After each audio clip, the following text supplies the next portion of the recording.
महाराष्ट्र की राजनीति में इन दिनों घमासान मचा हुआ है। सरकार और विपक्ष एक दूसरे पर आरोप प्रत्यारोप करने में जुटे हैं।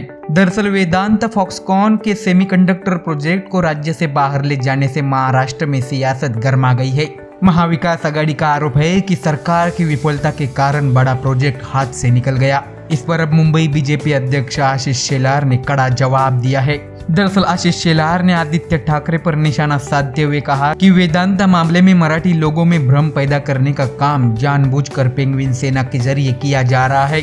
हमारा सीधा सवाल पेंगुइन सेना और पेंगुइन सेना के प्रमुख के लिए निर्देशित है। उन्होंने कहा कि सामना पेपर की प्रस्तावना कहती है कि वेदांत फॉक्सकॉन परियोजना को गुजरात में खींचा गया है, मतलब कि वे ये कह रहे हैं कि यह प्रोजेक्ट महाराष्ट्र में लाया गया था। शेलार ने एमयूए सरकार पर निशाना साधते हुए कहा कि हमारा सवाल है कि यह प्रोजेक्ट महाराष्ट्र में कब आया, उस प्रोजेक्ट के लिए भूमि का अधिग्रहण कब किया गया था, क्या आपके सरकार ने सभी अनुमति दे दी थी।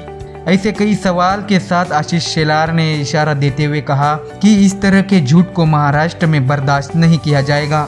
उद्धव ठाकरे पर निशाना साधते हुए शेलार ने कहा कि सिर्फ इसलिए कि आपके मन मुताबिक मुख्यमंत्री नहीं बना और बाला साहब और आनंद दिघे के सच्चे शिवसैनिक मुख्यमंत्री बने, इसलिए आप उन्हें बदनाम करने में जुटे हैं। आशीष शेलार ने आगे कहा कि मैं मुख्यमंत्री एकनाथ शिंदे से अनुरोध करता हूं कि अगर पेंगुइन सेना मेरे द्वारा उठाए गए सवालों का जवाब नहीं देता है तो मामले की जांच उच्च न्यायालय के सेवानिवृत्त न्यायाधीश द्वारा की जानी चाहिए।